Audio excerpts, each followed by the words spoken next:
Okay, dear friends in Dhamma, first of all we are going to pay our homage to the Buddha, Dhamma and Sangha and to offer these items to the Buddha's noble qualities. Sadhu, sadhu, sadhu. Namo tanse bhagavato arahato samma sambuddhanse. Namo tanse bhagavato arahato samma sambuddhanse. Namo tanse bhagavato arahato samma sambuddhanse. Homage to the exalted one, the worthy one, the supremely enlightened one. Three refuge, Sarana. Buddham saranam gacchami, Dhammam saranam gacchami, Sangham saranam gacchami. I go to the Buddha for refuge. I go to the Dhamma for refuge. I go to the Sangha for refuge. Dutiyampi Buddham saranam gacchami, Dutiyampi Dhammam saranam gacchami, Dutiyampi Sangham saranam gacchami. A second time, I go to the Buddha for refuge. A second time, I go to the Dhamma for refuge. A second time, I go to the Sangha for refuge. Tatiyampi Buddham saranam gacchami, Tatiyampi Dhammam saranam gacchami, Tatiyampi Sangham saranam gacchami. A third time, I go to the Buddha for refuge. A third time, I go to the Dhamma for refuge. A third time, I go to the Sangha for refuge. Pānāti pātā Veramani sikkhapadam samadhiyami. I undertake the training to abstain from taking life. Adinādāna Veramani sikkhapadam samadhiyami. I undertake the training to abstain from stealing. Kāme sumicchācārā Veramani sikkhapadam samadhiyami. I undertake the training to abstain from sexual misconduct. Musāvādā Veramani sikkhapadam samadhiyami. I undertake the training to abstain from false speech. Surameraya majjapamadatthāna Veramani sikkhapadam samadhiyami. I undertake the training to abstain from intoxicating drinks and drugs causing heedlessness. Buddha Vandana, homage to the Supreme Buddha.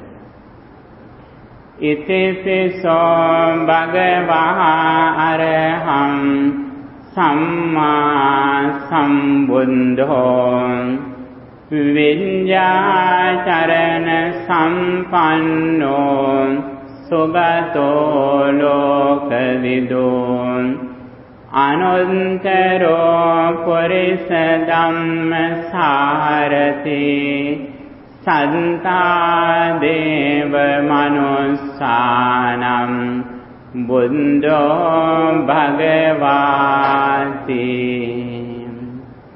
Such indeed the exalted one, worthy, supremely enlightened, endowed with knowledge and conduct, well gone, nor of the world, incomparable trainer of persons to be tamed, the supreme teacher of gods and men, enlightened and exalted.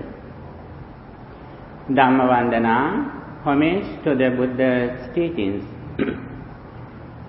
Swakato Bhagavata Dhammo Sandintiko Akaliko Ehi Pansiko Opanaiko Panchantam Veditam Vinyohiti. Dhamma is well expounded by the Blessed One. Visible results immediately affect you, calling one to come and see, leading onwards, and to be personally realized by the wise. Supatipanno Bhagavato Savaka Sangho Ujopatipanno Bhagavato Savaka Sangho Nyaya Patipanno Bhagavato Savaka Sangho Samiti Patipanno Bhagavato Savaka Sangho Yadidan Chantari Purisa Yugani Atta Purisa Esa Bhagavato Savaka Sangho Ahuneyo Pahuneyo Dakhineyo Anjali Karaniyo Anuntaram Punyam Kentam Lokan Sati. The Sangha, Buddha's noble disciples, developed their mind to the maximum level with compassion and loving kindness. They had a virtuous life and they dedicated their life for the longevity of the dispensation of the Buddha. I contemplate on their noble qualities. Worship in the holy places everywhere in the world. Vandami cetiyam sambang sambatani supasithitam saririka dhatu mahabodhim buddharupam sakalam sadam. Offering candles and lights to the Buddha's noble qualities and wisdom. Ghanasaram padintena dipena samadansina tiloka dipam sambundham pujayami tamonudam. Offering these beautiful and good smell flowers to the Buddha's noble qualities. Vannagandha gunopetam etam kusuma santatim pujayami munim dansa siripada saroruve. Offering drinks and water to the Buddha's noble qualities. Adhevase tuno bhante පානීයං උපනාමිතං අනුකම්පං උපාදාය පතිගන්හාතු මුත්තම අධිවාසේතුනෝ බන්තේ ගිලාන පංචයං ඉමං අනුකම්පං උපාදාය පතිගන්හාතු මුත්තම. Prarthana, aspiration. By the power of these good deeds, meritorious deeds, may I always meet with good friends. I never meet foolish people in the world until I attain the supreme bliss of Nibbana. Imena punya kammena mame bala samagamun satang samagamo hotu yava nibbana pantiya. Sadhu, sadhu, sadhu.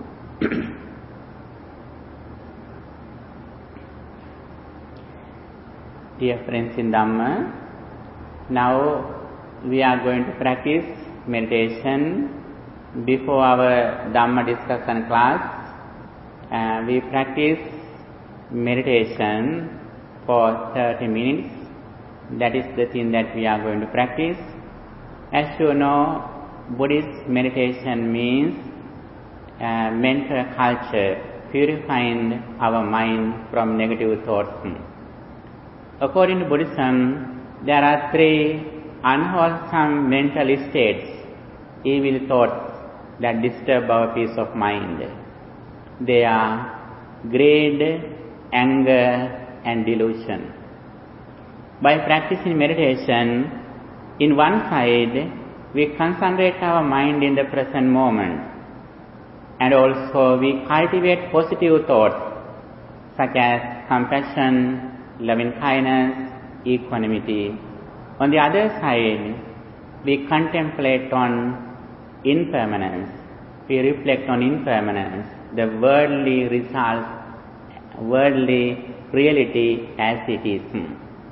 Especially, we trained our mind to live in the present moment. The nature of our mind is that it goes to past and future.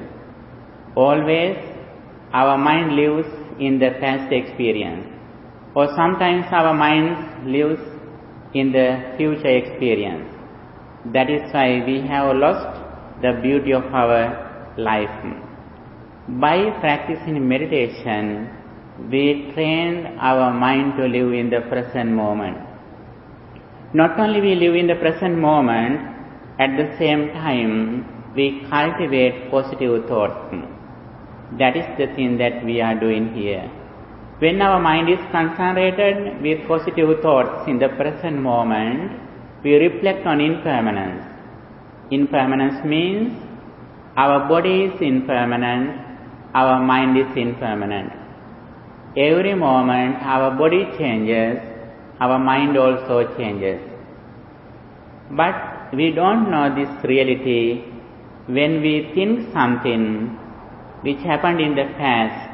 Suddenly our mind goes to past and we live in the past experience, getting it as permanent or certain. That is why we are suffering. By reflecting on impermanence, we understand, we realize the nature of our mind. When some thoughts come to our mind, as soon as we think something, suddenly we know that now I am reading my mind.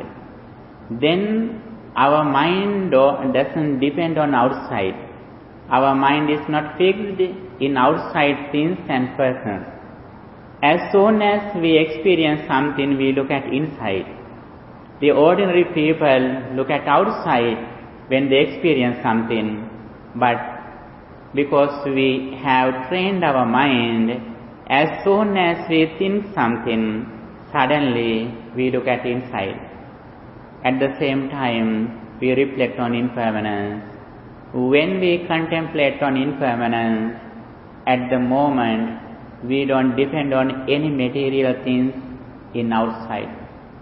Suddenly, we realize the reality, wisdom, or impermanence. This is the purpose, this is the goal of practicing Buddhist meditation.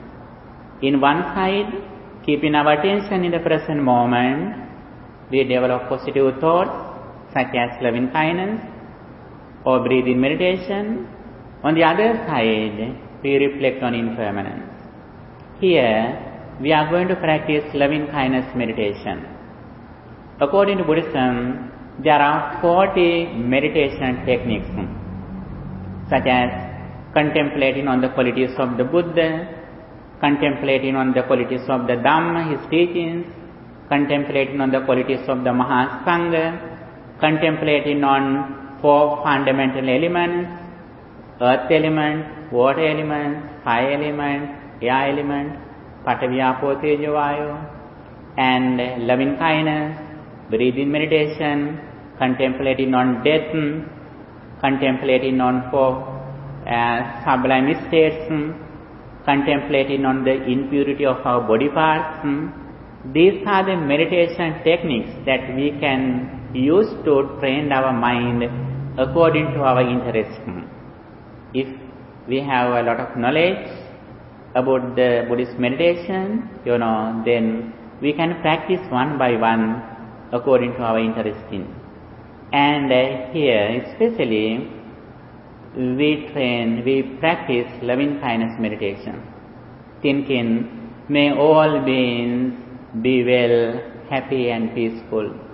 Buddha encouraged us to practice loving kindness at the beginning on the path of liberation. The reason is we mostly suffer because of anger. When our mind is angry, everything that we earned is useless because we have no inner peace. We have no happiness when we are angry. When we practice loving kindness meditation, little by little, we train our mind to overcome anger. On the other side, we develop our spirituality. On the other side, we practice concentration meditation. We concentrate our mind by practicing loving kindness. When our mind is concentrated, it is very easy to reflect on impermanence. When our mind is concentrated, our mind is like an unshaken water. Then it is very easy to see the bottom of our life, what happens to our life, the nature of our life. The reality of our life is impermanence. Every moment, mind changes, mental formations change. Mind arises at the moment, it ceases, and mental formations arise and cease. When we understand this reality, at the moment, we don't depend on anything nor anyone outside. At the moment, be sure that we have overcome aging or decay, sickness, death, and all the sufferings in our life. That is the purpose of Buddhist meditation. Here, first of all, we practice loving kindness meditation as a concentration meditation technique. When our mind is concentrated in loving kindness, we contemplate on impermanence. Okay, please get ready to practice meditation. Please be seated, relax, in a relaxed posture.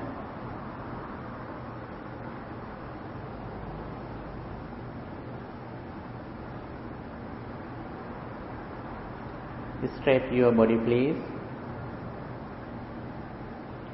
Close your eyes gently and keep your right hand on the left hand.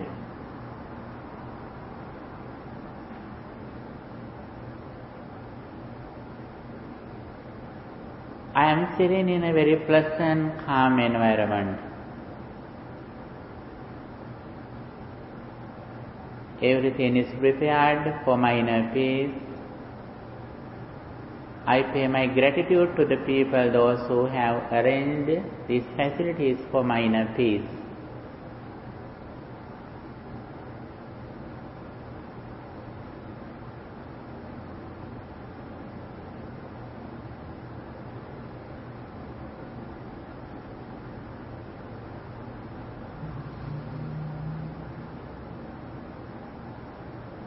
Now I am aware of my body posture from my legs to head.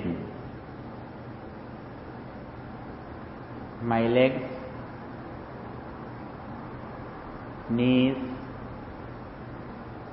hands, belly, shoulders, neck and head.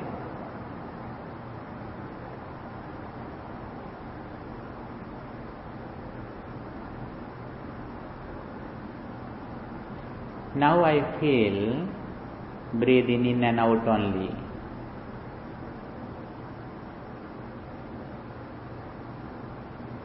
I keep my attention in the present moment. I don't think my past or future. I keep my attention around the nose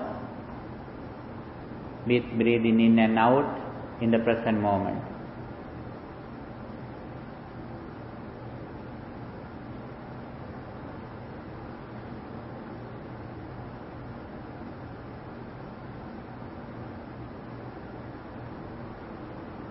Keeping my attention in the present moment, now I am going to practice loving kindness. I spread loving kindness to everyone in the world, from here to the universe.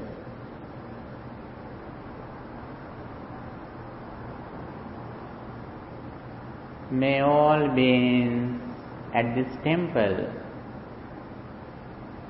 be well, happy and peaceful.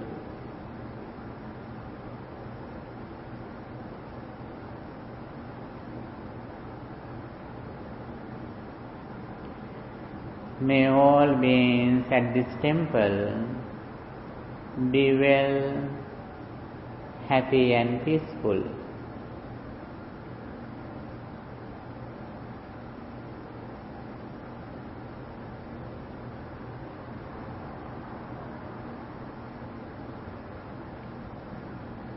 May all beings at this temple be well, happy and peaceful.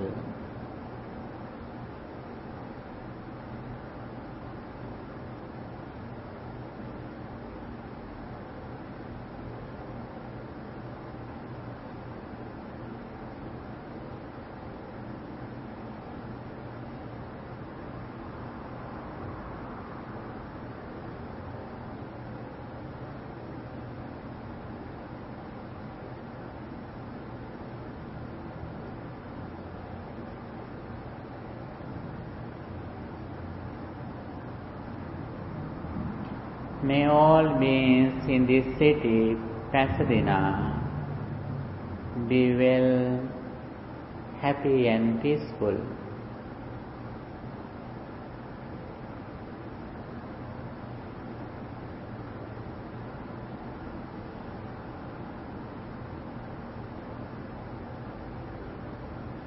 May all beings in this city, Pasadena, be well, happy and peaceful.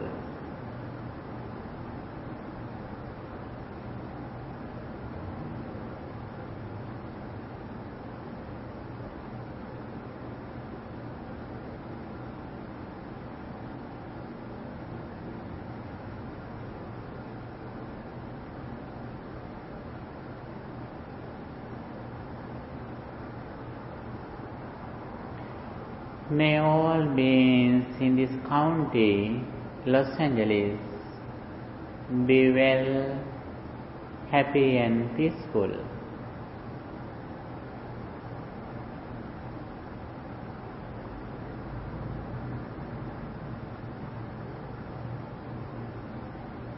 May all beings in this county, Los Angeles, be well, happy and peaceful.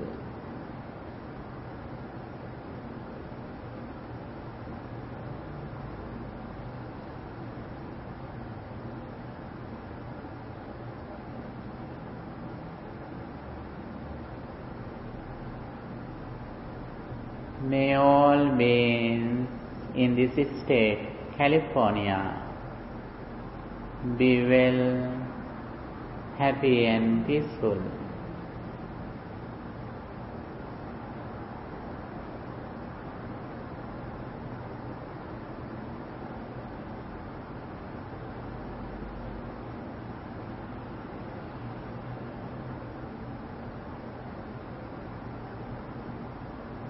May all beings in this state, California, be well, happy and peaceful.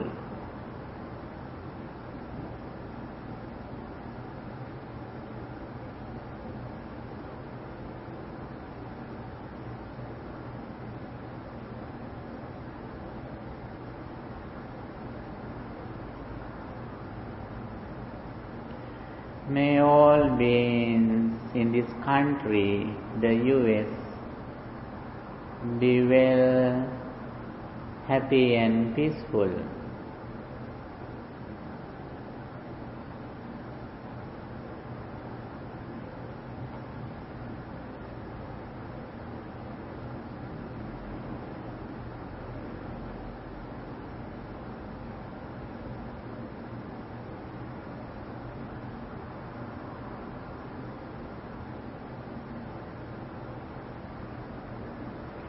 May all beings in this country, in the US, be well, happy and peaceful.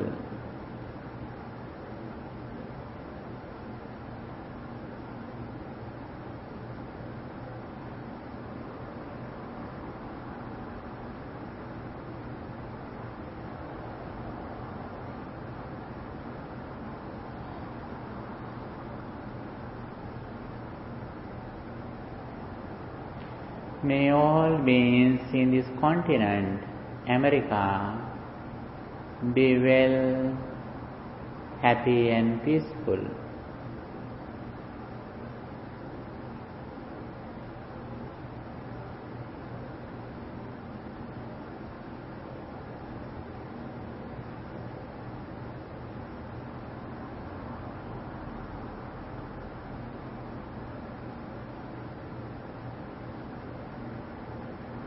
May all beings in this planet, the earth, be well, happy and peaceful.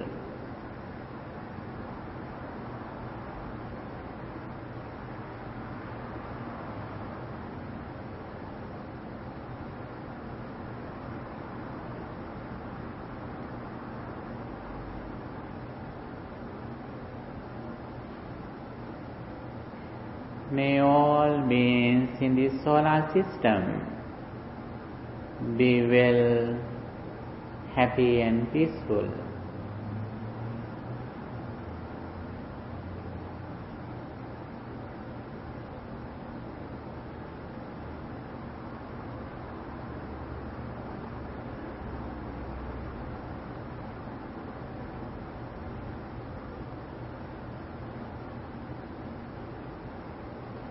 May all beings in this galaxy, the Milky Way, be well, happy and peaceful.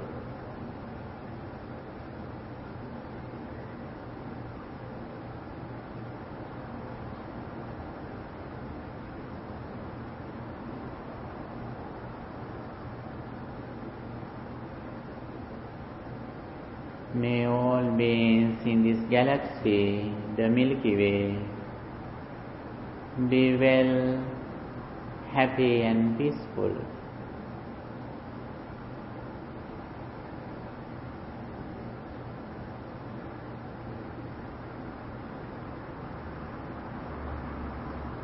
May all beings in this universe be well, happy and peaceful.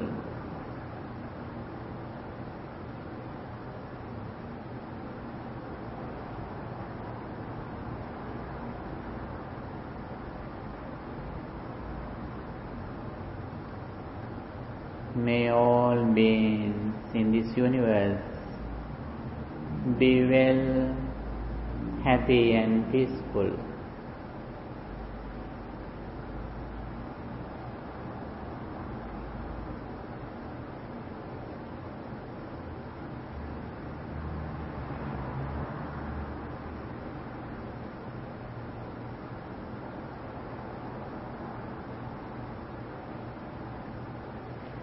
May all beings in this entire world be well, happy and peaceful.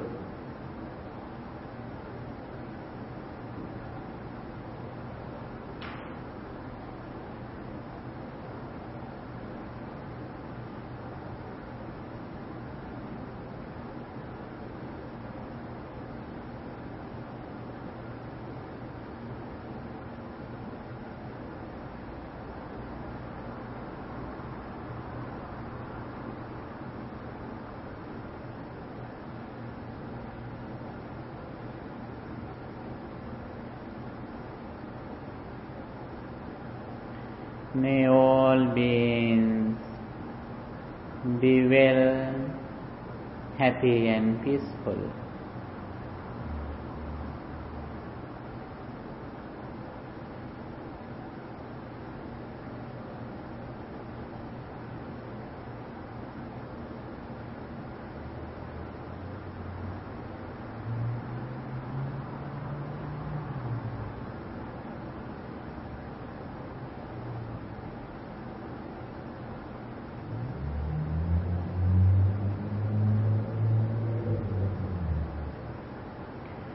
May all beings in the entire world be well, happy and peaceful.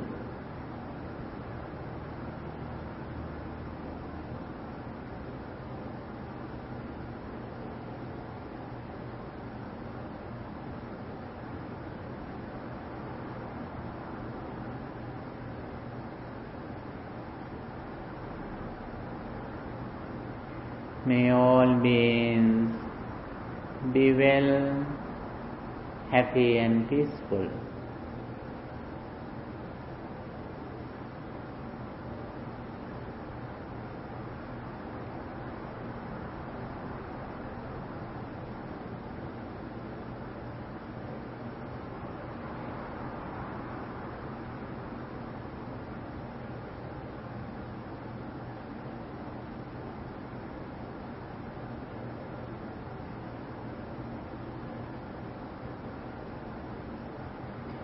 May all beings be well, happy and peaceful.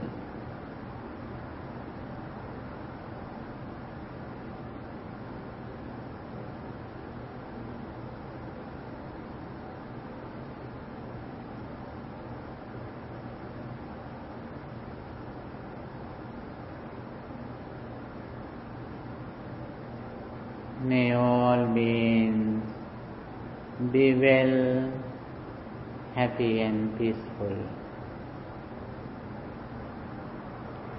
I spread loving kindness to everyone in this universe.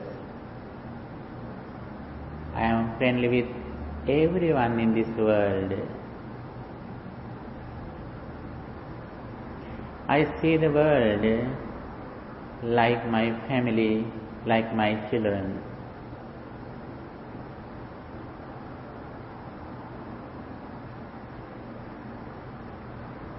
I always wish their success, their happiness. I bless them always.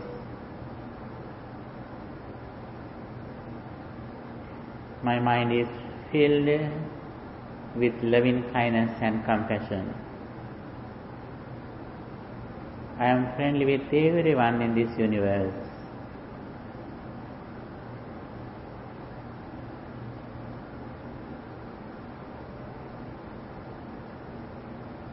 May all beings be well, happy and peaceful.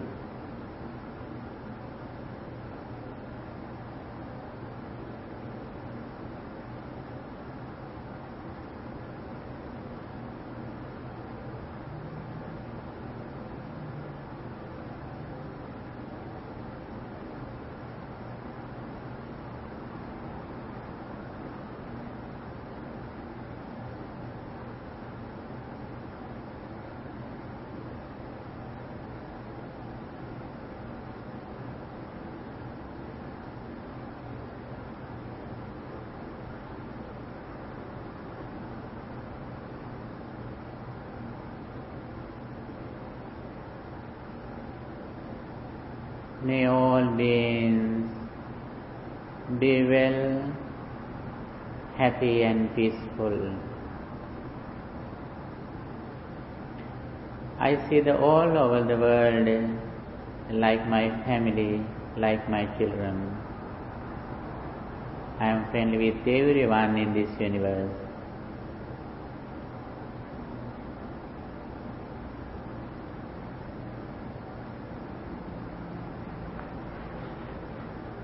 Every moment my body changed,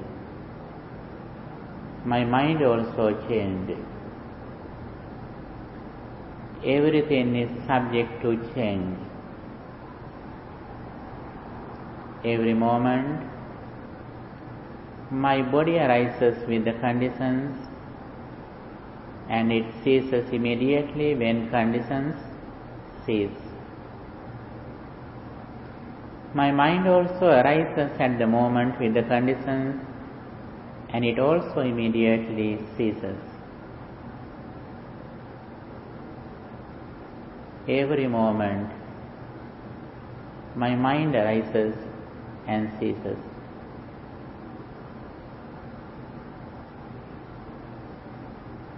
I see only thing which happening in the world is that my mind arising and ceasing at the moment.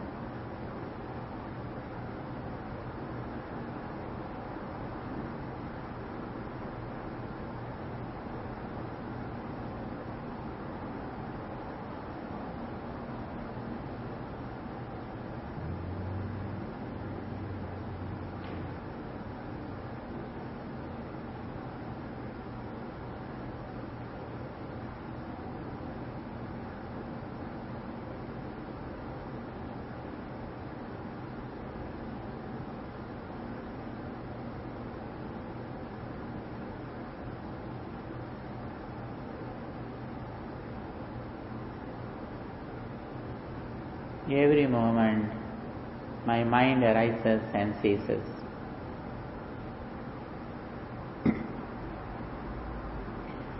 My mind is not alone, it consists with other four things: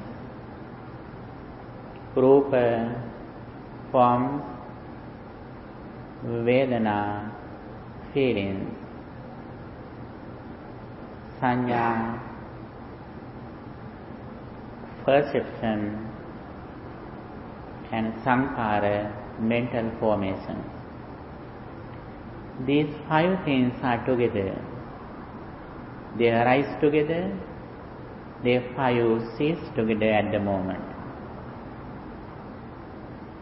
My entire life is that these five aggregates, they arise together, they cease together. Rupa, forms, Vedana, feelings, Sanya, perception, Sankhara, mental formations, and Vijnana, consciousness. These five things arise together, cease together. My entire life is these five things. Every moment they arise together, they cease together.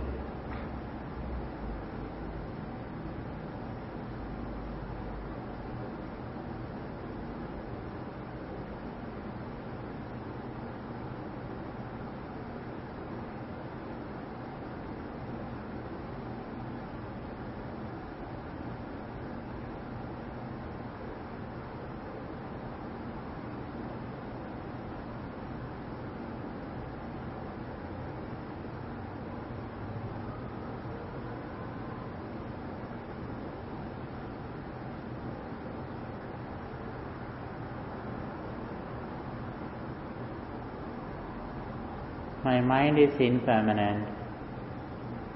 Mind is impermanent. Mind is impermanent. Every moment my mind arises and ceases. Arising, ceasing. Arising, ceasing. In the present moment, keeping my attention around the nose, I am reflecting on impermanence of my mind and mental formations.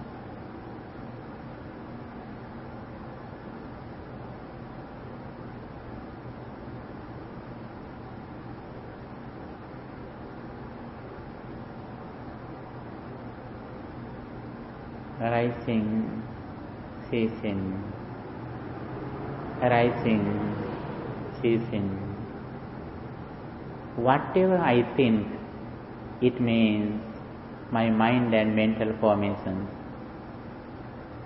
That experience arises at the moment, it ceases immediately.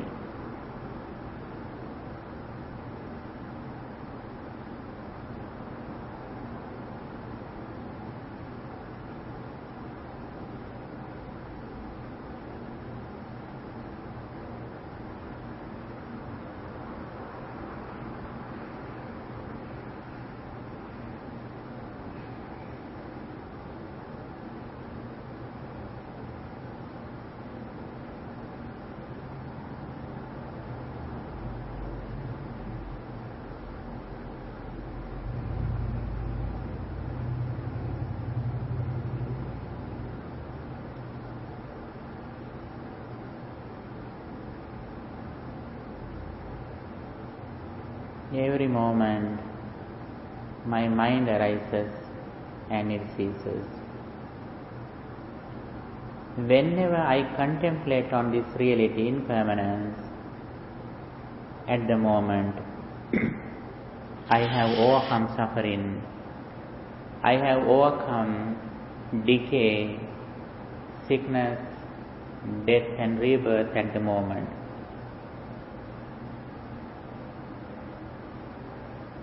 Whenever I reflect on impermanence, it means I depend on wisdom. Whenever I depend on wisdom, it means I have liberation.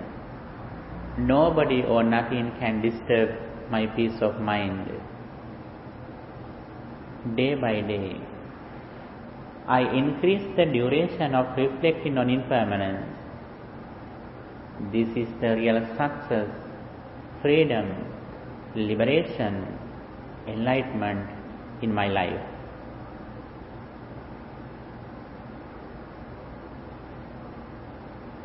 Impermanence, impermanence, impermanence. Anityai, anityai, anityai. Sabbe sankhara anicchati yada paññāya pansati ata nibbindati dukkhe esa maggo visuddhiya.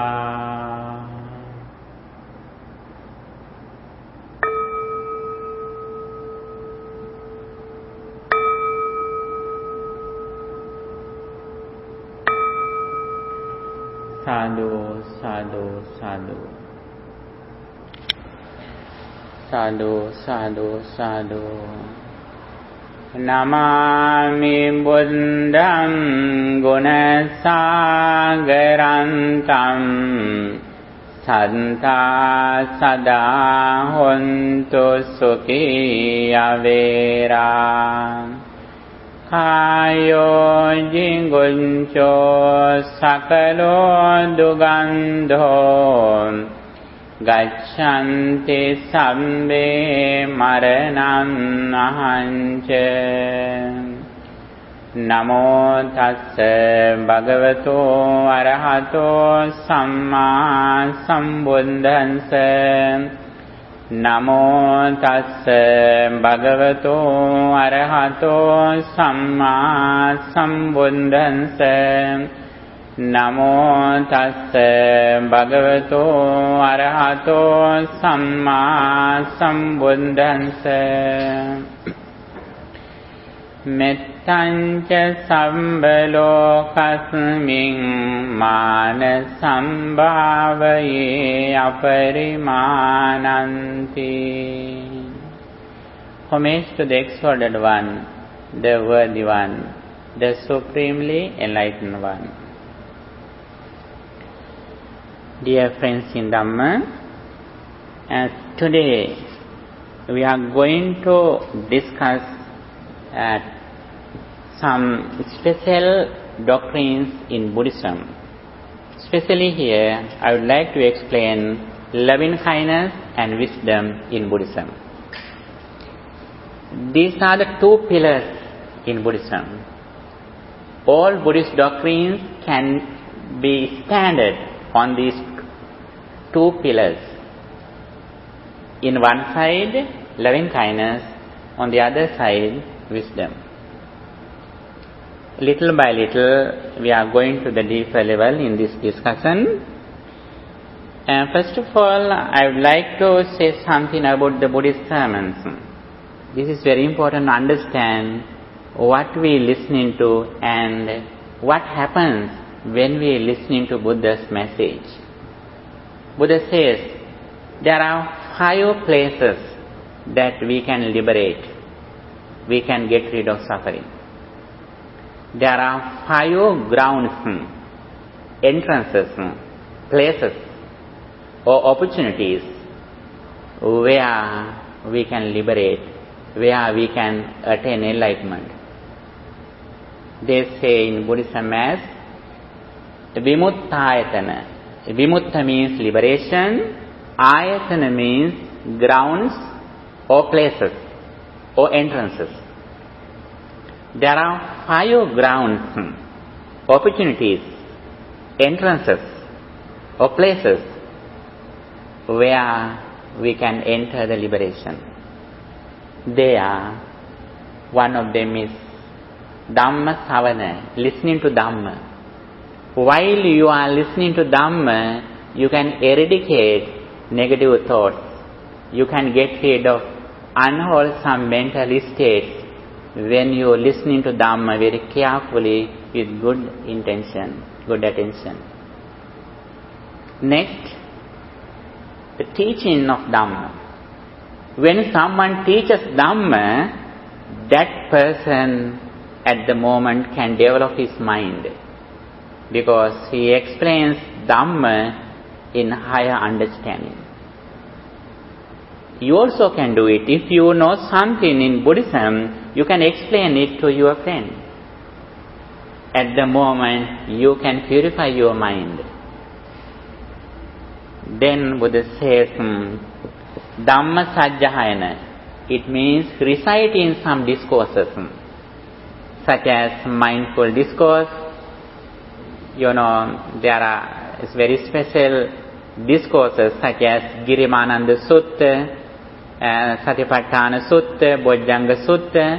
There are some special discourses which consist with wisdom. When we recite those discourses, very special doctrines in Buddhism, at the moment we can purify our mind from negative thoughts. Reciting the Dhamma is also a ground of enlightenment. Next, Buddha says, Dhamma Sammansana. It means reflecting on Dhamma is also one of the grounds of understanding or liberation. Finally, Buddha says, meditation. Usually you may think that only meditation is the path to liberation. But it is not true. While you are listening to Dhamma, while you are discussing Dhamma, while you are reciting Dhamma, while you are reflecting Dhamma, you can develop meditation. You can practice meditation. Not only sit in meditation, closing your eyes, but a lot of devotees, disciples who attained enlightenment in this dispensation when Buddha was living, not while they are closing their eyes, but while they are opening their eyes. While they were listening to Dhamma, while they were discussing Dhamma, while they were reciting, reflecting on Dhamma, opening their eyes, they had attained enlightenment. Bhavana or meditation is only one thing, one of them, not only one thing. It is very important to understand here also, one of the places, one of the grounds you can liberate your mind. You can purify your mind from negative thoughts. Especially, Buddhism explains the negative thoughts, unwholesome mental states, evil thoughts that disturb our peace of mind. We should recognize very clearly what are the negative thoughts that disturb our peace of mind. They are, greed, anger and delusion. These are the main unwholesome roots. According to Buddhism, there are 1,500 defilements in our mind. Keles 1500. There are 1,500 negative thoughts in our mind arise from time to time. But all of them can be included into these three things: greed, anger and delusion. First of all, I would like to explain the gradual path in Buddhism. Buddhism is like the ocean. The ocean deepens gradually from the beach to the deeper water. Like that. Buddha's message is also like that. Buddha says, my teachings have a gradual path. That is why a lot of people can practice this path. Buddha says, a lot of disciples come to the dispensation of the Buddha and they listening to Dhamma and they practice Dhamma happily because of this order, because of this gradual path. Little by little we can go to the deeper level. Therefore, we should understand where we are in or what we practice at the moment. According to our understanding, wisdom and dedication, we can go to some levels.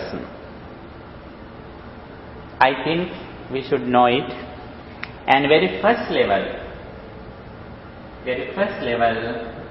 we can include some doctrines what come in Buddhism. In the primary level, what we should practice. There are some people in the world, they don't believe their past lives. They don't believe their future lives. They want to succeed this immediate life. Buddhism never forced us to believe last birth or next birth. If someone doesn't believe their past birth or next birth, it doesn't matter. But everyone needs to succeed this immediate life. In this situation, Buddha has pointed out that what we should practice to succeed in this life, this visible life. Here, how many things are here? In the first level, there are 5 things. Previously we discussed only 4. Now we added another thing. They are, the very first is education. Education is very important if we want to succeed this life. Knowledge is wealth. Not only, subjective understandings, but it is very important to learn some languages too. Languages and subjects. Not only verbal languages, but we should be fluent verbal, sign language too. Like American Sign Language, it is very important. There are several sign languages in the world. French Sign Language, Japanese Sign Language, American Sign Language. There are some sign languages. And education is first. Second, economy. We should be strong in economy. That is also very important. We should earn something righteously according to what we learned. Buddhism emphasizes the importance of having money. But we should earn money righteously without going some extreme jobs such as killing beings, selling some slaves, selling some intoxicating drinks, poison, weapons. Without doing those jobs, Buddhism has explained to do some good jobs. Next, what is the third one? Third one is health. Health also very important. Buddha says, Arogya Paramalabha. Health is the very important gain in this world. Not only physical health, but we have, mental health too. Both of them are very important. And third, Buddhism says morality for moral life, moral conduct, discipline, virtue.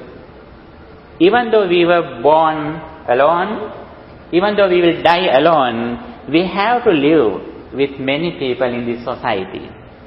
We should have good relationship with others. They are having good moral life is very important. What is the fifth one?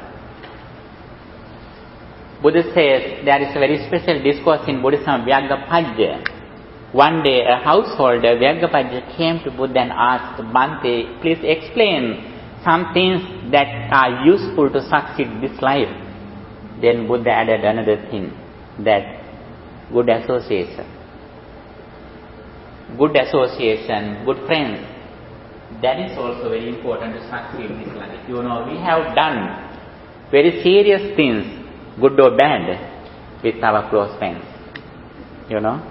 Therefore, we should have good friends at home. Before we go to the school, the best friend is our mother or father. Mata mittan sake gare. Mother is the best friend at home before we go to the school. Next, Buddha says, our teachers are also good friends. And after you get married, who is your best friend? Bharyava Paramasaka. Your wife is the best friend.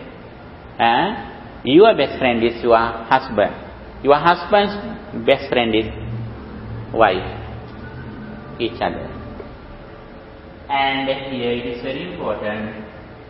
These 5 things, there are a lot of teachings in Buddhism that we can see how we develop, how we succeed in these 5 areas.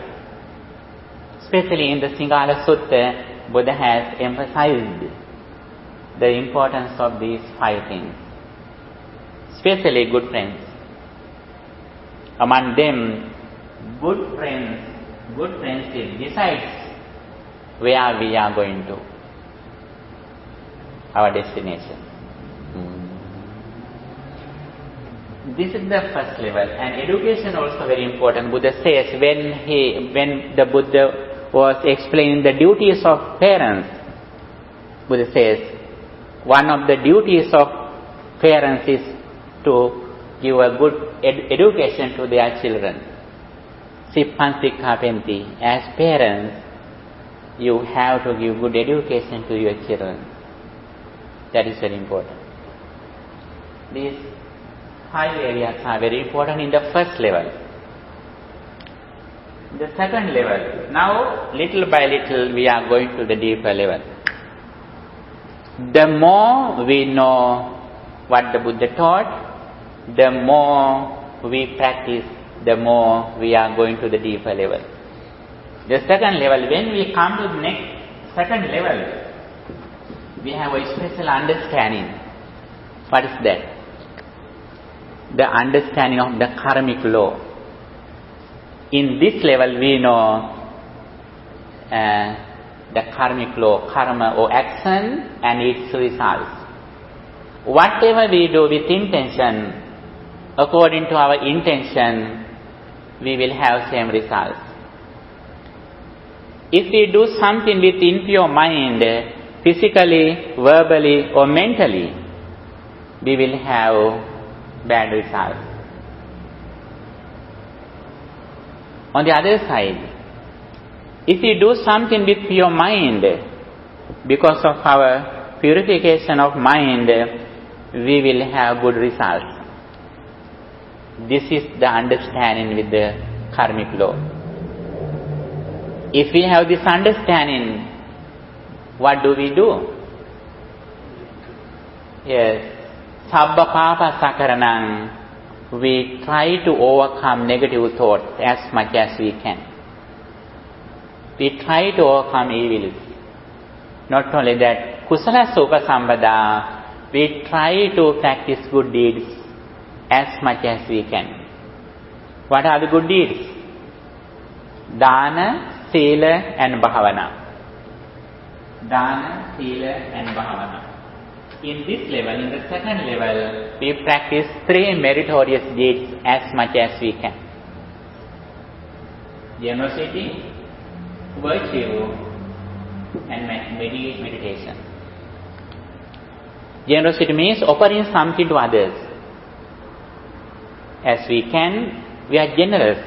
We are ready to offer something to others. Sometimes we don't need money for generosity.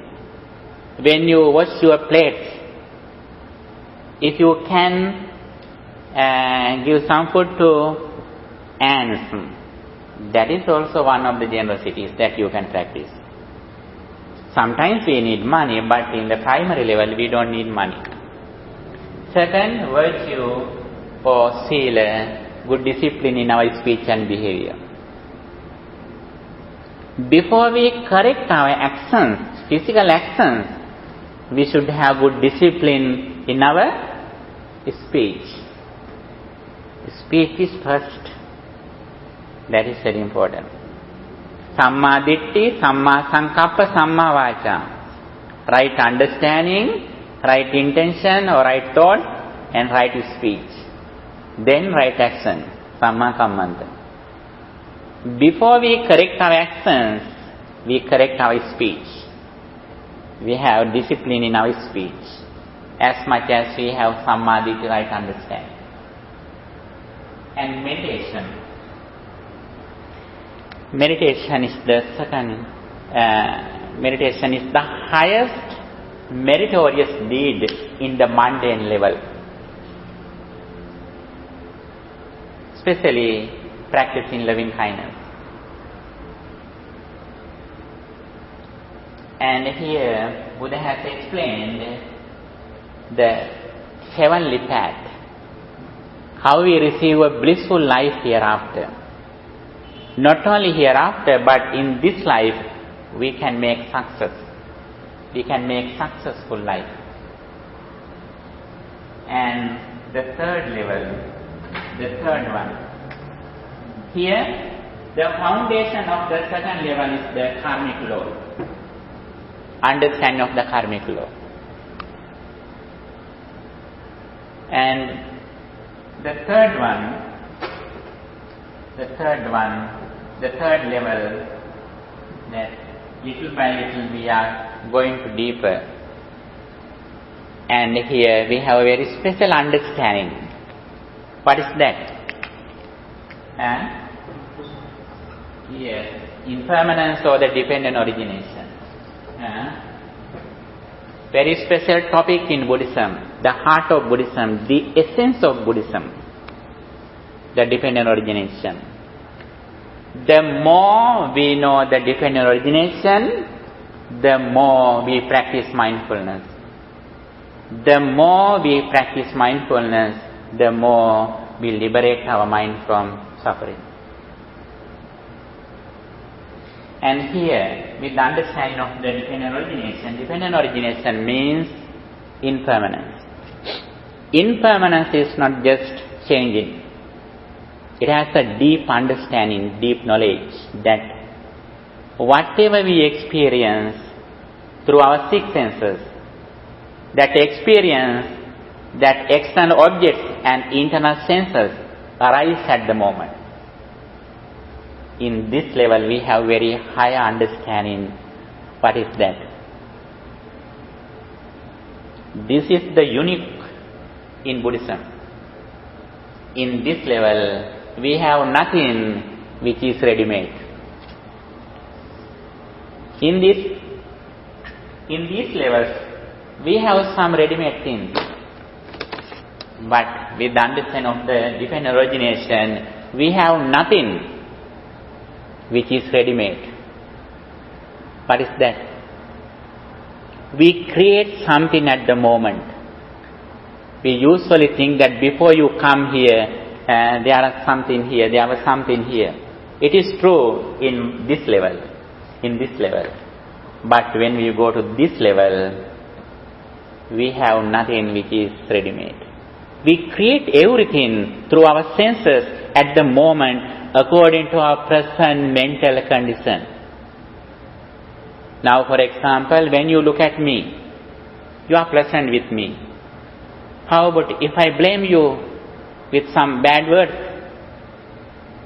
Suddenly, your mind changes.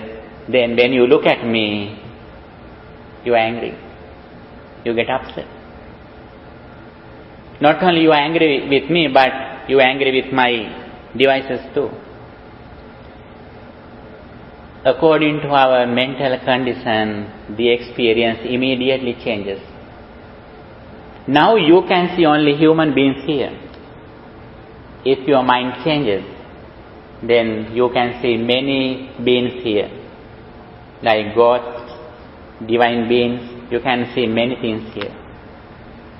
And now your eye has arisen in this level according to your present mental condition.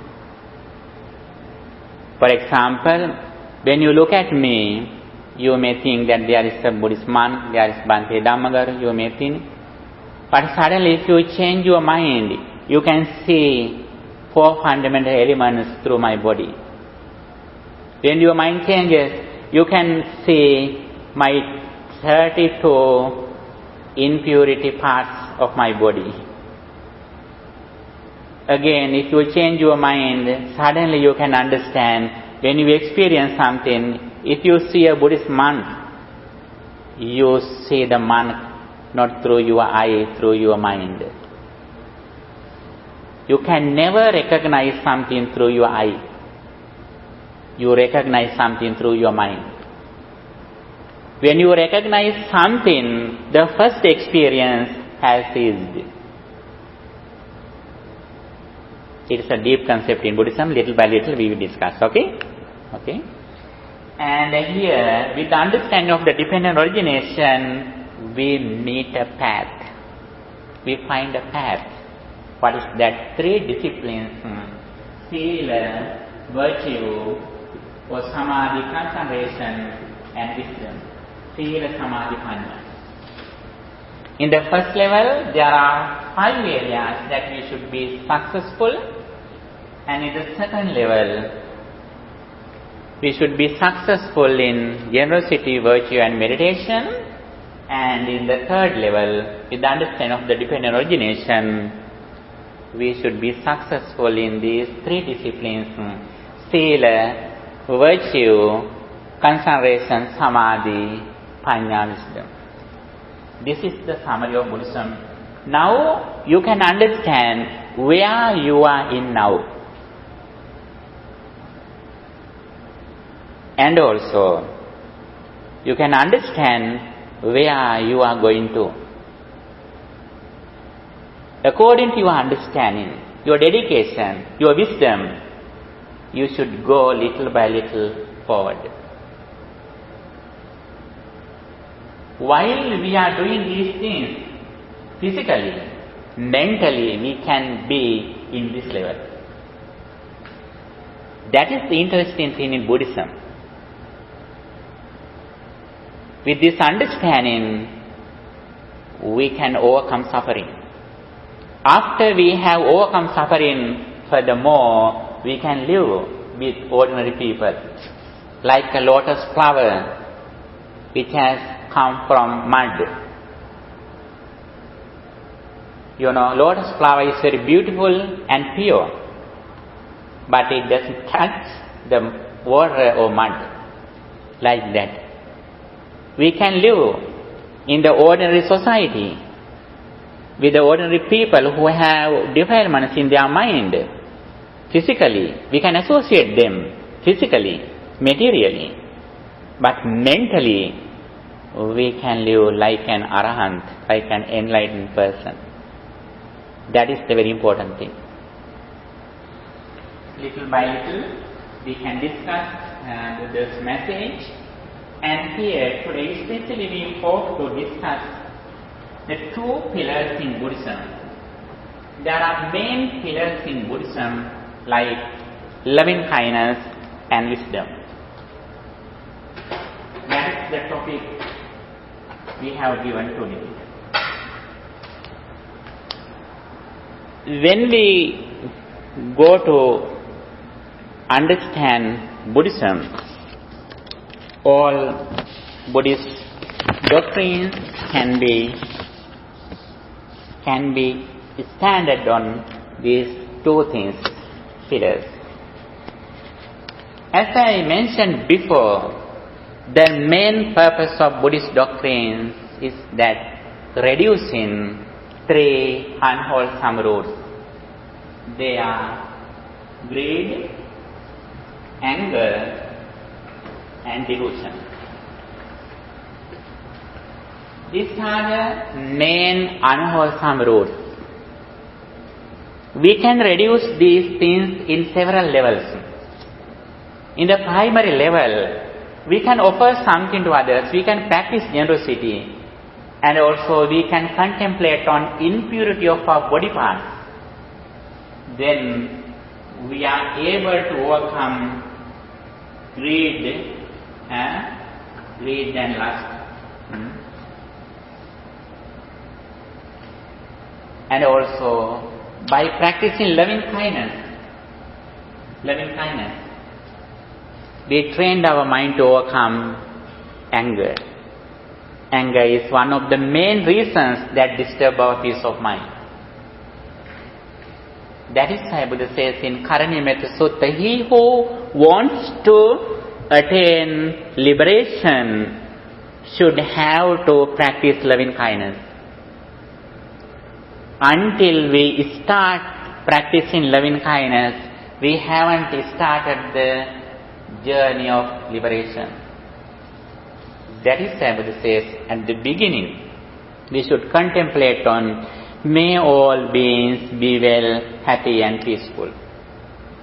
That is why loving kindness is the main topic in Buddhism, in one level. When we discuss Buddhism, practicing loving kindness is very important. When we practice loving kindness, the interesting thing, we don't stop in loving kindness. Why is that? The reason is that we start this journey with the understanding of three levels as I mentioned before. That is why Buddha says, Janato aham bhikkhave passato asvanam khayam vadami no ajanato no apassato. I proclaim the liberation for those who know the path, who see the path. We start our spiritual journey with full understanding. When you drive somewhere, never you have been, first of all, you should know the full map. Until you get the address, you can't start your journey, your trip. Like that. Before you start your meditation, you should have complete idea from the beginning to end what the Buddha taught. That is very important. If not, you are like a blind elephant in the jungle. Vane anda gajo viya. If you don't have this understanding, you are like a blind elephant in the jungle, in the forest. Here we start loving kindness with the understanding of the Four Noble Truths. The dependent origination, impermanence, how suffering arises, how suffering ceases. Whenever you think there is something outside, it means you are in the samsaric circle. It doesn't mean that Buddhism says there isn't something outside. If someone says that there is something or there isn't something, both of them are extremes. Buddhism says, when we experience something, there is something. That experience didn't come to the present from the past. That present experience will not go to future from the present. But the previous thought influences the present thought. The present thought influences the next thought. But nothing comes from the past to present certainly permanently. That is the difference. And here, if we have this understanding, we practice loving kindness, we think may all beings be well, happy and peaceful again and again. There are a lot of benefits of practicing loving kindness. One of them is getting rid of anger. Next, we can concentrate our mind. Concentration is one of the ways that we can improve our happiness. Next, that concentrated mind helps us to realize the world reality as it is impermanent. There are several benefits, advantages of practicing loving kindness. On the other side, when we practice loving kindness, we don't stop here, we go to another 3 levels. This is metta. The second one is karuna. Karuna means compassion. Compassion means when someone is suffering, we have a very warm heart. We try to help them if someone is suffering. That is compassion. And also the third one, mudita in Pali language. Mudita means sympathetic joy. This is compassion, sympathetic joy. It means when someone is successful, we are happy. We are not jealous. Sympathetic joy or mudita is the opposite of jealousy. The fourth one is upekha or equanimity. We have a balanced mind among good and bad, gain and loss, happiness and unhappiness. These 4 things are together.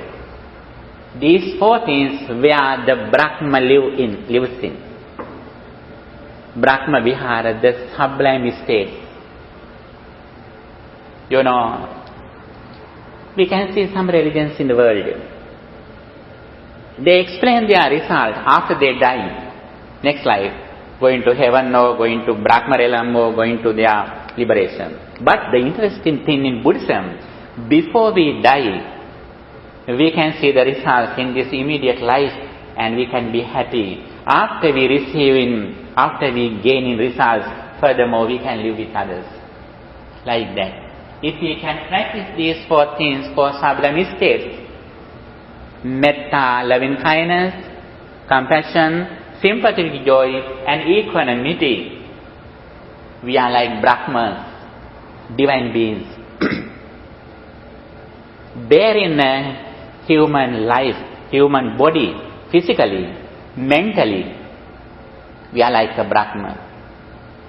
We are like a divine being. Then we don't feel some, physical illnesses at the moment.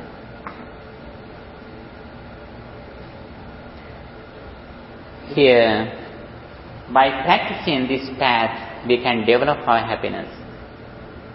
Happiness is the main purpose of everyone. That happiness influences our physical body too.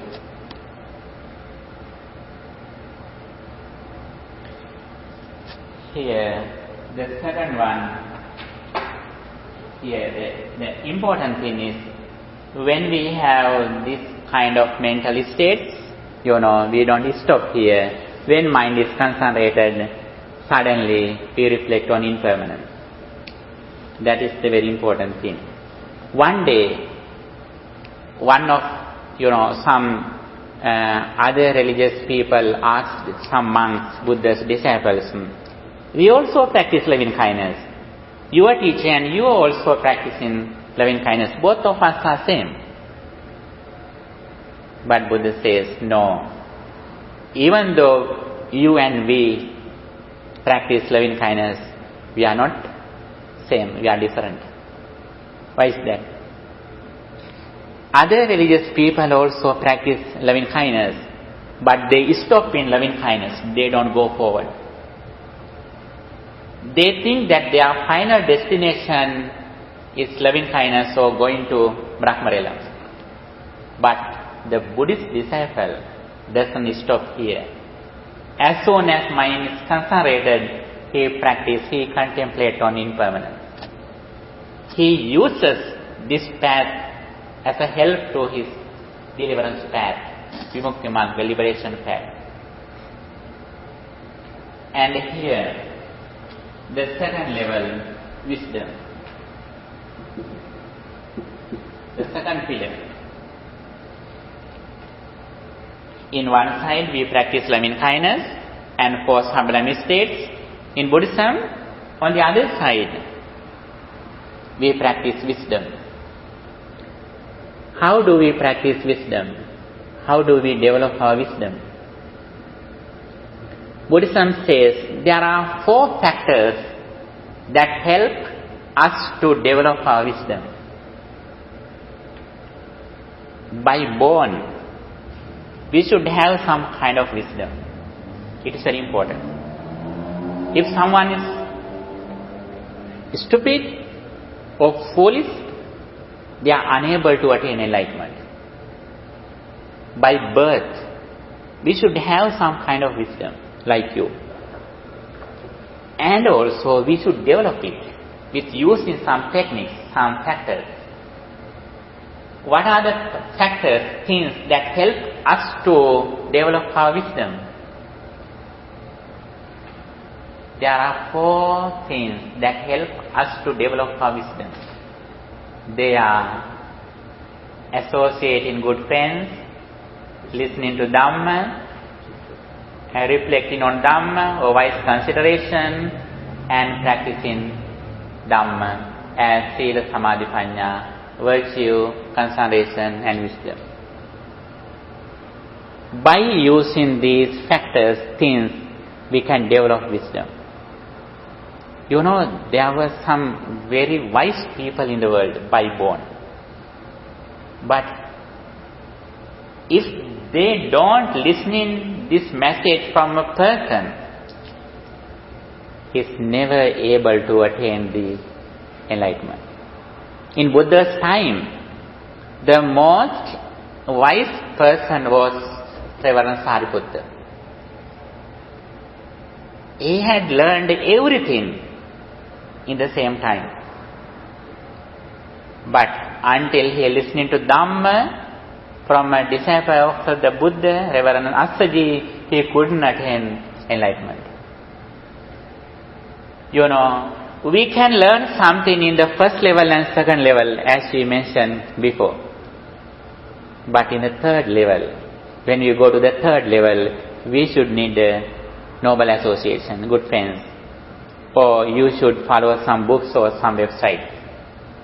In current society, we are so fortunate. Always, we don't need some physical friends face to face. And we can search some sources in internet and books. We can find the path, we can find the teaching that Buddha has explained. However, here, those four things, good association, listening to Dhamma, wise consideration, and practice, these four things are very useful to achieve wisdom. Wisdom can be divided into according to Buddhism. Throughout listening to Dhamma, we understand wisdom in one level, the karmic law. Karmic law is one of the parts of wisdom. Karmic law. And also, the other one is the dependent originate nature. Buddha says in Mahachakarasaka Sutta, there is a very special discourse in Majjhima Nikaya. Buddha says, Sammadittim paham bhikkhave dvayang vadami. I proclaim two things in Sammaditthi or wisdom. One of them is Sāsava Punyabhagya Upadivipakka. It means the understanding of the karmic law. The second one, Ariya Anasava Lokuttara Magganga. The second level, the understanding of the Four Noble Truths or the dependent origination. Both of them are very important. And here we have already discussed karmic law. Now we are going to understand the dependent origination. Dependent origination means the thing that we should understand about our life. This is a very deep concept in Buddhism. Page number 4, you can see it. Asmin sati dang hoti. This being, this comes to be. Imasa upada idang upajyati. With the arising of this arises. Asmin asati dang hoti. This not being, this doesn't come to be. Imasa nirodha idang nirujyati. With the cessation of this ceases. It means our life. What is our life? Our life is that our 6 internal senses and 6 external objects. Like eye forms, ear, sound, nose, smell, our tongue, taste, body, feelings, mind, mental formations. These are our life. What is the nature of these 12 things? These 12 things arise at the moment. They are impermanent. Impermanent means eye. Eye is not just the physical eye. Eye means in Buddhism the ability of seeing. Eye is alive when forms are here. Not only forms, lights, our attention, consciousness, when there are several reasons, eye is alive. Even though we have eye, when I look at you, my eye is here with you, but my eye is not with other things at the moment. When my eye is alive, my consciousness should be there. Several reasons are together at the moment. And everything Everything arises at the moment. Every moment they change. And if we can understand this reality, in the primary level, we look at outside. And in the primary level, we try to make pleasant outside things. That is why we generate positive thoughts like that, by practicing generosity, virtue and meditation and loving kindness. We make something pleasant outside in the mundane level, in the primary level. When we go to the deeper level, what happens to us? We don't need to make pleasant something outside. Pleasantness or unpleasantness happen according to our mind. When we change our mind, we don't need to change outside things. Then rocks or stones and flowers both are same. Why do we say that both are same? Both are made of 4 fundamental elements. Patavi, Apo, Tejo, Vayo, earth element, water elements, fire elements, air elements. In the mundane level, we think there is this is a man, this is a woman, this is a flower, this is a water. We think something, this is good, this is bad. It means we depend on outside. When we depend on inside, wisdom, at the moment, we catch everything by our mind. We see only, it happens that, impermanence, arising and ceasing. Every moment, every experience arises and ceases at the moment. When you think your house, you are owner of a house. You are owner of house only when you think your home. In another time, you have no house. When you think your car, at the moment you are a owner of a car. If you don't think, you haven't a car. In the supramundane level, whatever you think, at the moment you have something with what you think. That experience changes every moment. If we have this understanding, that is the liberation, that is the freedom. At the moment, we don't depend on anything or anyone outside. It doesn't mean that we don't respond to others. Our experience is like that when we are going to the mirror, our reflection arises there at the moment. When we go to the mirror, immediately our reflection arises there, appears there. As soon as we move away, the reflection disappears. But again and again we go to the mirror. We know the reality. Even though we know the reality, again and again we go to the mirror. Not only going to the mirror, but sometimes you have keep something in your bag too. You never broke the mirror. You never reject through your mirror. Even though this is the reality. Like that. If someone has this understanding, he doesn't reject the world.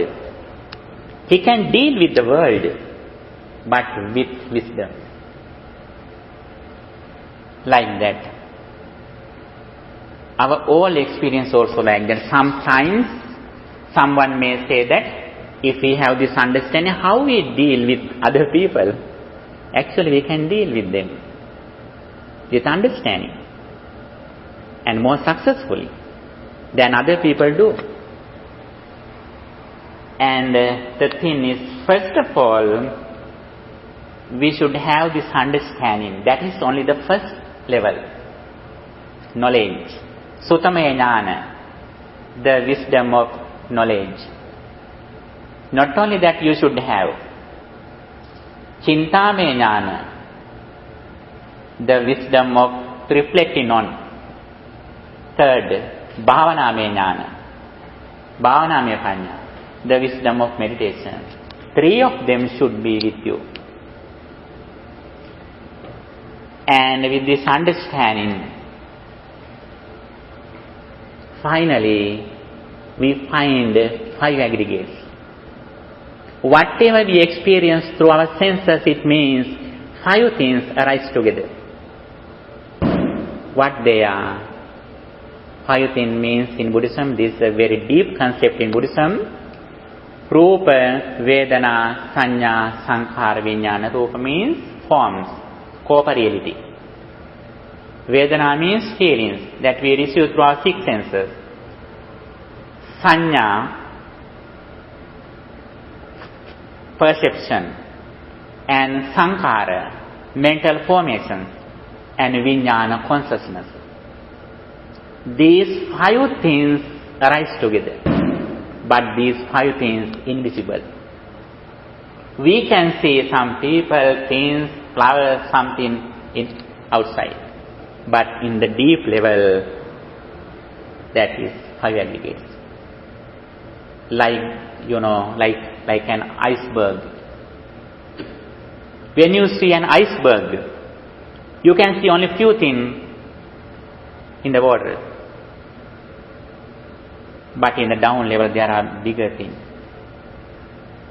Like that, in the physical world, visible world, you can see a lot of things, but only few things you see, you experience. In the bottom level, the 5 aggregates.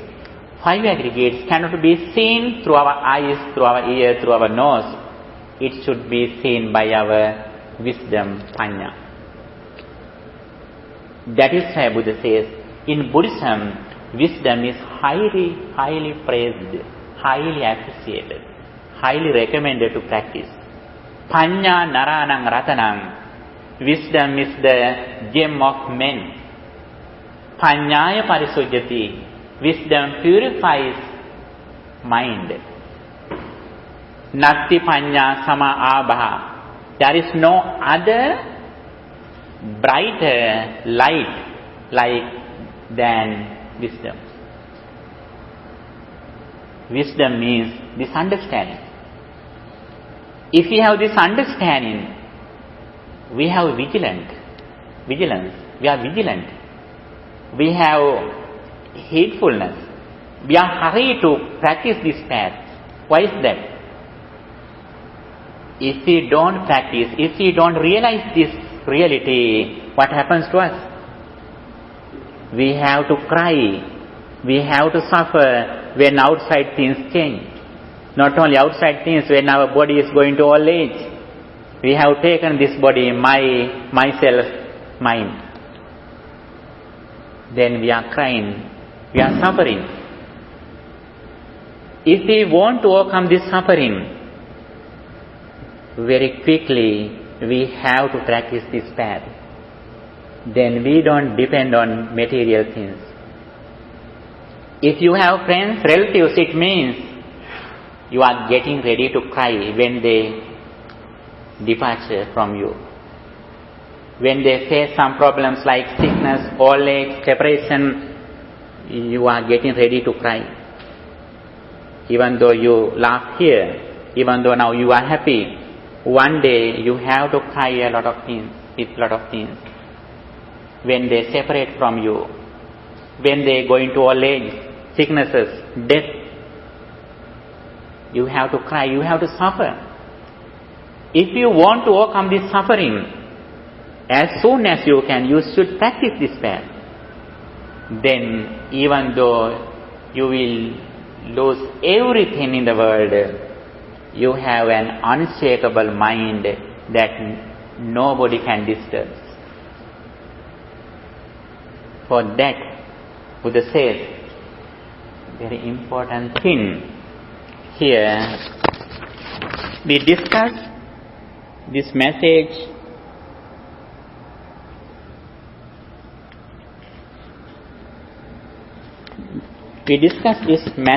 from beginning to end, and Buddha says, With this understanding and practicing, very first level, the very first result is that freeing the mind of the mental hindrances, 5 hindrances, pancha nivara.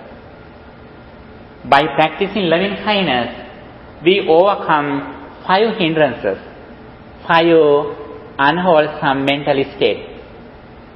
Kamachanda, sensuous desire. Vyapada, ill will. And Thenamidda, sloth and torpor. Uddacha kukucha, restlessness and scruple, and skeptical doubt, vichikicha. In short, attachment and detachment. In short, lust and anger. These 5 things can be included into 2. Lustful desire and anger. In this level, we trained our mind to overcome very first unwholesome mental roots, greed and anger, lust and ill will. In this level, we are going to overcome 6th defilement. 6th. What is the 6th defilement or negative thought? Delusion, ignorance. The purpose of practicing wisdom in this level is that reducing delusion or ignorance. That is the very severe defilement. What is that? What is the delusion? What is the ignorance? Yes, we think before we experience there is something outside. And also we think after experience that remains. That is the delusion. On the other side, we think what we experience, that is the nature of that thing. But it is not true. What we experience, it means that is the ability of our senses. That is the nature of our present mental condition. This is the table for my world. This is Mr. Shan to my world. This is husband for your world.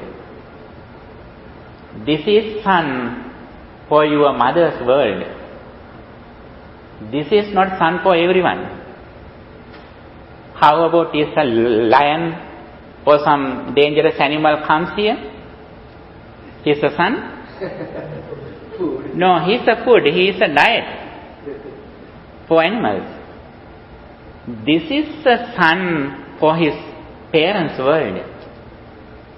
This is a table for my world. This is a table, this is a chair for my world. This is not a chair if there are some ants here. This is a house, this is a food for them.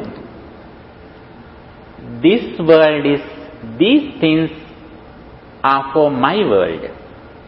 If my mental condition changes, immediately these things change. For example, if you see something with a very sensitive camera, you can see something which is very far away. In your physical eye, natural eye, you can see them. Like that. Now your lens is like that. Your lens is created by your intelligence, by your wisdom, by your ignorance. When your mental condition changes, your lens immediately changes. Not only your lens of your eye, but the ability of your ears and nose, other things too. This is the nature of that. We should understand what Buddha says as wisdom. And by practicing wisdom, we trained our mind to overcome delusion. What is the nature of reducing delusion? As soon as we see something, we taste something, we smell something, we hear something, we touch something, we think something, we know very well this experience is created by myself according to present mental condition. Then we don't get anything as permanent. Like that, when we go to the mirror, we know that immediately that reflection appears there. We never have attachment with the reflection of the mirror. But we can get some benefits looking at the mirror. Like that.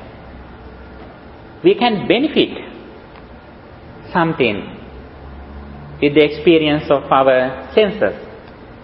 But we never have attachment after this experience, after this understanding. That is the path. Buddha says, with this understanding, labati atta vedam. He who practices this path gains inspired knowledge in the goal. Labati dhamma vedam. He gains inspired knowledge in the Dhamma. Not only that, labati dhammopa sanghitam pamojjam. He gains gladness connected with the Dhamma. Not only that, Buddha says, when he has this understanding, pamojjan jayati, gladness arises in him. Gladness arises in him. And also Buddha says, pamudisassa priti jayati, because of gladness,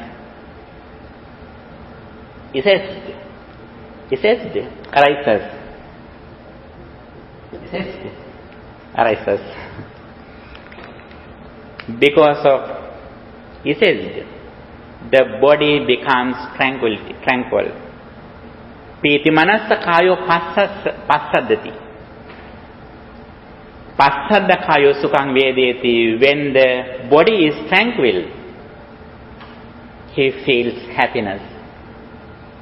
Sukhino chittan samadhyati. A happy mind becomes concentrated. When we practice loving kindness, as the result of practicing loving kindness, our mind gradually purifies. It is going to purify. Samahito bhikkhave yatha bhutam pajanati. When mind is concentrated, we see the reality as it is. What is that? Impermanence. We see only thing that arising and ceasing of five aggregates. The bottom reality in the world.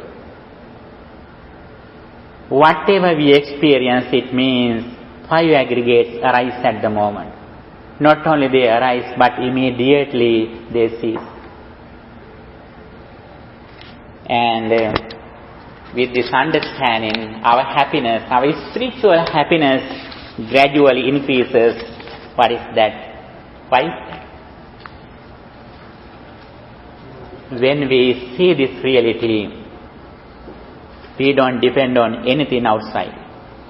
When outside material things and persons change, we have no problems. We know that very well. Everything is created by myself. Then I have only one experience at once. Even though you think you have children, you have cars, you have house, you have land, if you think many things that you have, but be sure you have only one thing at once in the supramundane level. What is that? Whatever you think at the moment, that is only that you have. That is also impermanent. Immediately that experience is. If we have this understanding, we walk in this world very pleasantly. We make an unshaken mind. unshakable mind that nobody can disturb. This is the goal of practicing Buddhist doctrine. This is the path that Buddha has explained for his 45 years kindly to the world. If we want to respect the Buddha, if we want to pay our gratitude to the Buddha, Buddha never accepted material things from us like flowers, candles. We do it for our purification of our mind, but Buddha never accepted. Buddha never wanted us that we do these things. Buddha says very clearly, if you want to pay your respect to me, if you want to pay your gratitude to me, you have to this message, and also you have to practice this message. Not only that, you should give this message to next generation too. That is also your duty. If someone can go forward in loving kindness and wisdom, we have no problem with them. Even though they are Christian, they are Muslim, they are Hindus, we have no problem with them. Because they are kind, they practice these things, they practice wisdom. They don't disturb the world, never. They never disturb others. If someone can practice this path, they are good people in the world. And have you any question? Yes? Yes, I had a question. You said that if your mind changes, then you can see the beings present. Yes. So how does one change their mind to be able to see that? Actually, as I mentioned before you, that when you have a very sensitive camera, you can see more things than you see just now. Like that. When our mind changes, our eye also changes. That is why we say, as psychic energies, psychic eye, psychic ears, divine eyes, divine ears.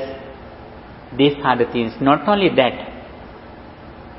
as human beings, if we develop these qualities, we also can achieve some kind of spiritual energies. Even though we develop these psychic energies, actually they are not appreciated in Buddhism. Why is that? It doesn't help us to overcome suffering. Even though we have psychic energy, we get something as permanent. We have attachment with them. Finally, we have to overcome that attachment too. For that, we have to practice wisdom. We have to reflect on impermanence. In Buddha's time, while some disciples were practicing Dhamma, Mara, devil, he came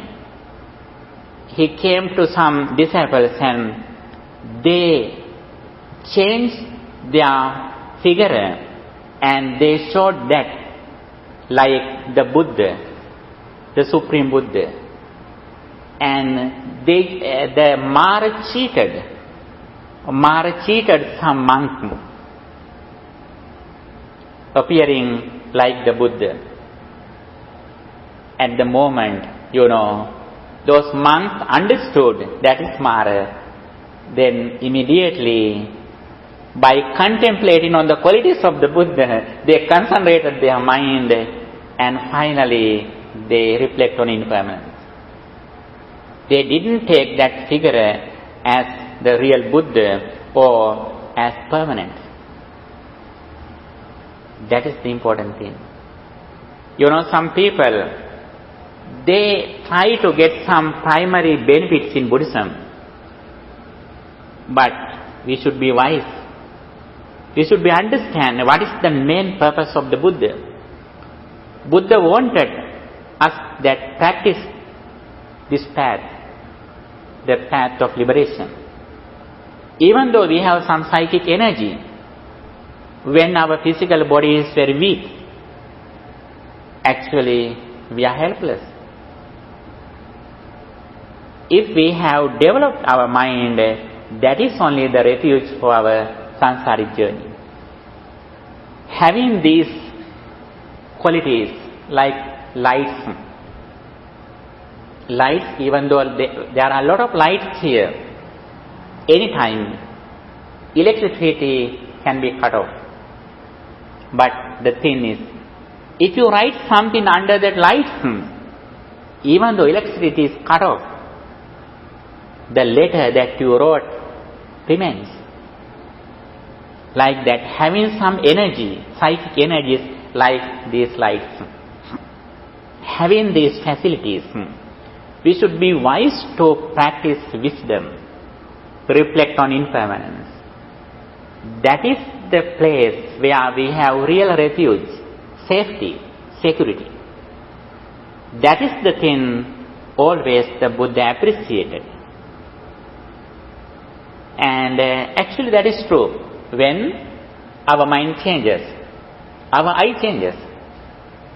It is very true. You know, there are some people in the world, when you read something, someone cannot read it because his eyes are weak.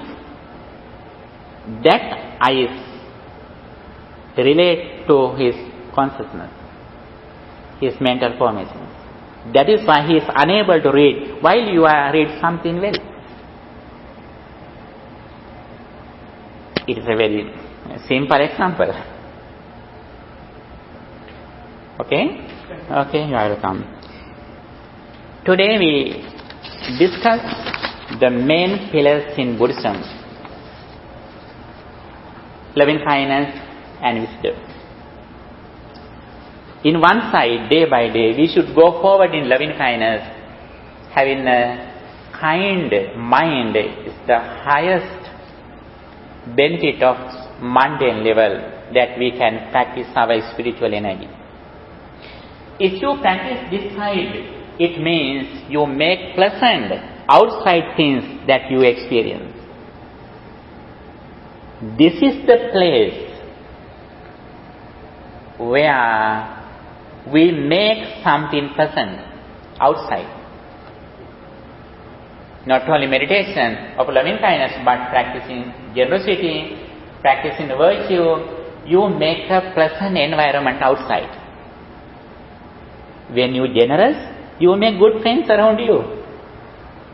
When you have good discipline in your speech and behavior, in the society you are honored by them. When you go to some place, if they know that you are a good person, you appreciate them. They appreciate you. That is the thing that we create in this level. By practicing this part, we make a pleasant place around us. Not only that, it helps us to have a blissful life hereafter. As soon as we die, we will have a blissful life.